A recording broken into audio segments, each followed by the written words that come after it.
একটি মেয়ে যে কিনা অলকাপুরের অপ্সরা, সে মানুষের রূপ ধরে একটি ছেলেকে ভালোবাসতো, যেটা তাদের নিয়মের বাইরে ছিল।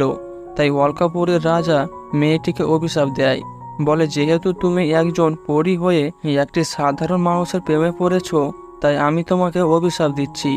যে ছেলে ভার্জিন আছে, কোনো মেয়ের সঙ্গে সময় কাটায়নি, সেই ছেলেদের সঙ্গে সময় কাটিয়ে 100 জনকে মারতে হবে, তবেই তুমি আবারও অলকাপুরীতে আসতে পারবে। তো আর কি করার, মেয়েটি তার কাজে লেগে যায়। মেয়েটি ভার্জিন ছেলেদের পটানো শুরু করে। যেহেতু সে সুন্দর দেখতে ছিল, তাই তারাও মেয়েটির ফাঁদে খুব সহজেই পড়ে যেত। এরকমভাবে মারতে মারতে সে 99 জনকে মেরে ফেলে। আর একজনকে মারতে পারলে সে আবারও অলকাপুরীতে যেতে পারবে। তবে এ কাজটি মেয়েটির পক্ষে অতটাও সহজ হবে না, কারণ মেয়েটিকে আটকানোর জন্য একজন মহারাজ আছে। সে মেয়েটিকে ধরার জন্য খুঁজে বেড়াচ্ছে। তো মেয়েটি কি পারবে মহারাজের চোখে ধুলো দিয়ে তার কাজ পূরণ করতে, না মহারাজ মেয়েটিকে ধরে ফেলবে? জানবো আজকের ভিডিওতে। তবে গাইস, তোমাদের কাছে আমার ছোট অনুরোধ, ভিডিওটিতে একটি লাইক দিয়ে দাও এবং চ্যানেলটিকে সাবস্ক্রাইব করতে ভুলবে না। তো চলো ভিডিওটি শুরু করা যাক। প্রথমেই আমাদের মহারাজকে দেখানো হয়। দেখি সে জলের নিচে ধ্যানমগ্ন অবস্থায় বসে আছে। তারপর আমরা একটি ছেলেকে দেখি, সে কিছু মেয়েদের ডান্স শেখাচ্ছে। সে সময় সে একটি গন্ধ পায়। গন্ধটি তাকে এতটাই ভালো লাগে যে সে ওই গন্ধর পিছু করে। কিছু দূর গিয়েই দেখে একটি খুব সুন্দর মেয়ে নাচ করছে, আর গন্ধটি ওই মেয়েটির কাছ থেকেই আসছে। মেয়েটির নাম মায়া। মায়া ছেলেটিকে ডাকে। ছেলেটি তার কাছে যেতেই তাদেরকে আমরা ঘরের দেখতে পাই। তারা দুজনে সময় কাটাচ্ছে, কিন্তু কিছুক্ষণ সময় কাটানোর পর দেখি মেয়েটির শরীর কেমন যেন পাল্টে যাচ্ছে। তার চোখ সবুজ হয়ে গিয়েছে, তার হাতের নখ বড় বড় হয়ে গিয়েছে। তারপরেই মায়া ছেলেটিকে মেরে ফেলে। মানে তোমাদের যে আগেই অলকাপুরের পরীর কথা বলেছিলাম, এই সেই মেয়ে। এটা নিয়ে তার 99 ছেলেকে মারা হলো, আর একটি ছেলেকে মারতে হবে, তবে ছেলেটি যেন ভার্জিন হয়। যাই হোক, এইদিকে মহারাজ জলের ভিতর থেকে জানতে পারে যে মায়া আরেকটি ছেলেকে মেরে ফেলেছে, মানে তার কাছেও কিছু শক্তি আছে। মহারাজ বলে, মায়া 99 ছেলেকে মেরে ফেলেছে, আমি কিছু করতে পারিনি, কিন্তু আর একজনকে মারার আগেই আমি মায়াকে ধরে ফেলবো। আর যদি মায়াকে ধরতে না পারি, তাহলে মহাদেবের শপথ করে বলছি আমি নিজেই মারা যাব। মানে মহারাজ এবার মায়াকে ধরবেই, দেখা যাক পারে কিনা। একজন বলে, মহারাজ মায়া কোথায় আছে? মহারাজ বলে, আমি জানি না। লোকটি বলে, আপনার এত শক্তি থাকার সত্ত্বেও আপনি বুঝতে পারছেন না মায়া কোথায় আছে? মহারাজ বলে, আমার শক্তি তখনই কাজ করবে যখন মায়া তার আসল রূপে থাকবে। সে মানুষের রূপে আছে বলে আমি শক্তি কাজে লাগাতে পারছি না। মহারাজ বলে, যাও ঝিলের দিকে যাওয়ার ব্যবস্থা করো। এরপর একটি ছেলেকে দেখি, তার নাম কৃষ্ণা। সে একটি হোটেল চালায়। কৃষ্ণার ফ্যামিলি চায় তার বিয়ে দিতে, কিন্তু কৃষ্ণা বলে, আমি যতদিন না পর্যন্ত কোনো মেয়ের প্রেমে পড়ছি, ততদিন আমি বিয়ে করব না। এইদিকে মায়াকে দেখি, সে একটি কোম্পানির ম্যানেজার হয়ে এসেছে। সেখানে মায়াকে এতটাই দেখতে সুন্দর লাগছিল যে সব ছেলে মায়াকেই দেখছিল, কিন্তু একজনকে ছাড়া। মায়া বলে, ওই লোকটি কে? মেয়েটি বলে, সে অনেক মেয়েকে প্রপোজ করেছিল, কিন্তু কেউ তাকে অ্যাকসেপ্ট করেনি। তারপর থেকে সে আর কোনো মেয়ের দিকে তাকায় না। জানো, সে এখনো ভার্জিন আছে, এমনকি সে আত্মহত্যাও করতে গিয়েছিল। এই কথা শুনে মায়ার হাতের নখ বড় বড় হতে লাগে। মায়া মনে করছে আজ আমি আমার শিকার পেয়ে গেছি। এরপর দেখি মায়া তার কাছে গিয়ে বলে, আমার সঙ্গে ডিনারে যাবেন? লোকটি বলে, কাছেই একটি হোটেল আছে। মায়া বলে, তাহলে আমরা সেখানেই যাব। মায়া সেই হোটেলে গেলে দেখি হোটেলটি কৃষ্ণার। কৃষ্ণা মায়াকে দেখে পুরো পাগল হয়ে যায়। সে মায়াকে পটানোর চেষ্টাও করে, কিন্তু লোকটি সেখানে এলে কৃষ্ণার মন খারাপ হয়ে যায়। এরপর কৃষ্ণা তার ফ্যামিলির মেয়ে দেখতে যায়। সেখানে মেয়েটিকে দেখেই তার ভালো লাগে আর বিয়ের জন্য রাজি হয়ে যায়। কৃষ্ণা মনে করছে প্রেম করে বিয়ে না হলো তো কি হয়েছে, বিয়ের পর তো প্রেম করা যায়।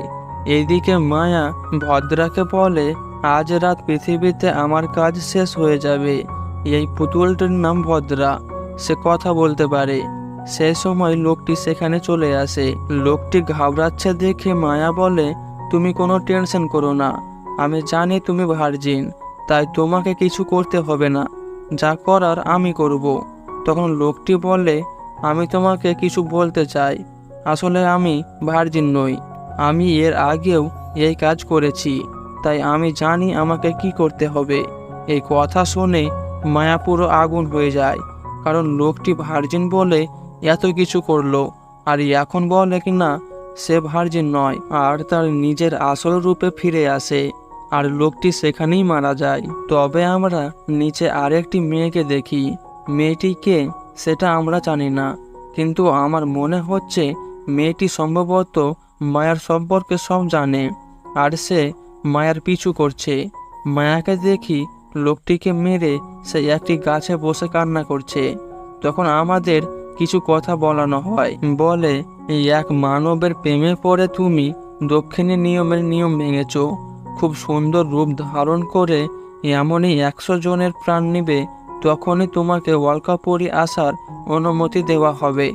আর হ্যাঁ, সব পুরুষ এই দিকে দেখা যায় কৃষ্ণার বিয়ের অনুষ্ঠান চলছে, আর কিছুক্ষণের মধ্যেই বিয়ে। ঠিক সেই সময় সে মেয়ের কিছু কথা শুনতে পায়। মেয়েটি বনে বলে, আমার জামাই তো তুমিই থাকবে, আর কৃষ্ণা তো একদম বেকার ছেলে, তাকে আমি আই লাভ ইউ বলতেই বিয়ের জন্য রাজি হয়ে গিয়েছে। কৃষ্ণাকে যখন মেয়েটি দেখতে পায়, বলে, যেহেতু তুমি আমার সম্পর্কে জানতে পেরে গেছো, তোমাকে আমি সত্যি কথা বলি, আমি যখন তোমার সম্পর্কে জানতে পারি তখন থেকে আমরা দুজনে প্ল্যান করা শুরু করে দিয়েছি। এখন যদি তুমি বিয়ে আটকাবার চেষ্টা করো তাহলে তোমার ফ্যামিলির দুজন হার্ট অ্যাটাক হয়ে যাবে।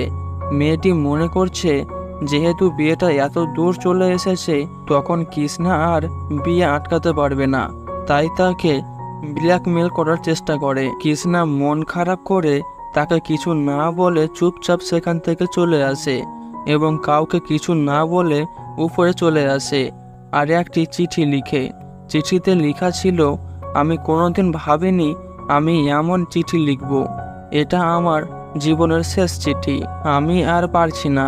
সবার জীবনে কিছু না কিছু চাওয়া পাওয়া আছে, কেউ কেউ তো তার জীবনের লক্ষ্য পূরণ করতে করতে আলাদা রাস্তা বেছে নেয়, কিন্তু আমি তো শুধু সত্যিকারের ভালোবাসা পেতে চেয়েছিলাম, তার জন্য আমি আজ পর্যন্ত কোনো মেয়েকে টাচ করিনি, এমনকি কোনো মেয়েকে খারাপ নজরে দেখিনি, কিন্তু এখন মনে হচ্ছে এটাই কি আমার দোষ?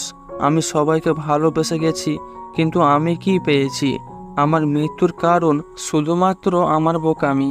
চিঠিটা লেখা হয়ে গেলে হাওয়াতে উড়ে মায়ার কাছে চলে যায়। মায়া তখনও গাছের উপরে ছিল। তখন মায়া চিঠিটা পড়ে কৃষ্ণার মনের কথা জানতে পারে।